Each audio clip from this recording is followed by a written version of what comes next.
گایز، چطورید؟ ارشانم و بزن بریم سراغ ادامه سریال گاتلند. آره و برم دوباره مرغ بگردم. بذار برم تانجیرو چیزی نگفته باشه. بذار ببینم. من به ما گفتم که بیارتت اینجا، گفت لوکیشنش روی نقشمه. اصلیه لوکیشنش نقشمه و برم پیشش سریع و ببینم چه خبره، چه کار داره میکنه. بذار اینجا رو خراب کنم. ای بابا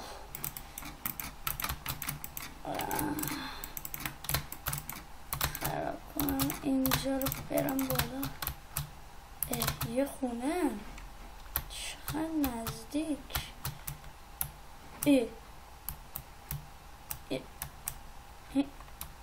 این کیه؟ مرغ که اونجاست، ولی این کیه؟ یه کتاب توش چی نوشته؟ سلام ارشان، فکر کردی من میمیرم؟ نه نه نه نه نه. در چی؟ حالا اومدم اینجا رو تسخیر کنم. پیگلیندانا، مگه من تو رو نکشته بودم؟ یعنی چی؟ ولی من تو رو کشتم. چطور امکان داره که زنده مونده باشی هنوز؟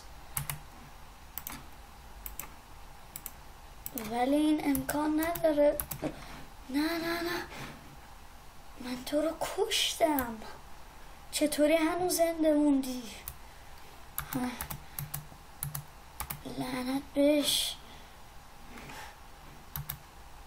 یعنی نامیراه؟ هی، از مرغ فاصله بگیر همین الان.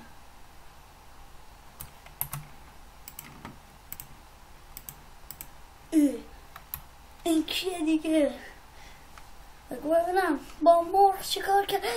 او مرده؟ نه نه نه نه نه نه، این امکان نداره. امکان نداره اون مرده باشه. گویم تو کی؟ چیکار کردی با مرغ و پیگلیندانا؟ ببینم این کتاب فرقی نکرده. فکر کنم باید ظاهر اصلی خودم رو نشون بدم. نه نه نه نه نه نه نه نه نه، این امکان نداره. نه این باور کردنی نیست. نگاش کن.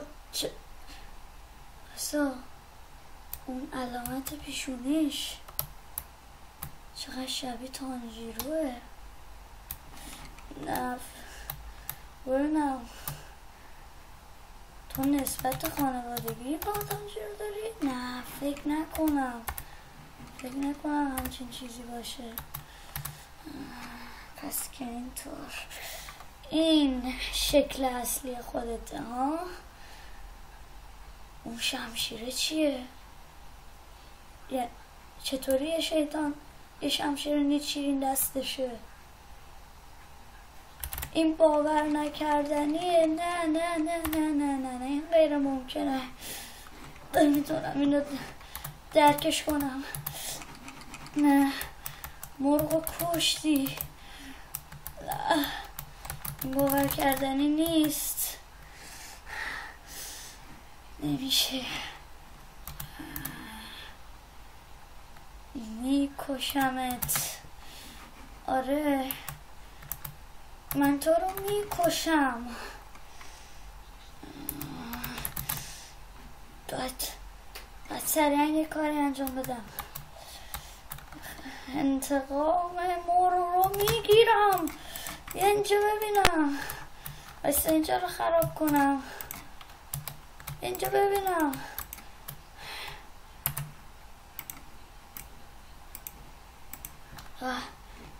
چقدر ترسناکه، ولی من باید برم به جنگش.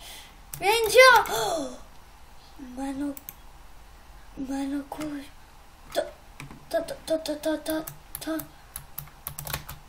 تانجیرو، اون پیگلیندانا شاید بشناسیش، احتمالا مرغ بهت گفته بود. پیگلیندانا یه شیطانه، خیلی سخته درکش که این همه حجم رو نمیتونم تحمل کنم. اون مرغ رو کشت با یه ضربه فقط. ما باید فرار کنیم تا نیومده اینجا. آره ما باید فرار کنیم سریعتر تانجیرو، وگرنه اون میاد ما رو میگیره. اینطوری نمیشه، باید فرار کنیم. خب گایز، مرسی که این قسمتم تماشا کردید و تا قسمت های دیگه فعلا خداحافظ.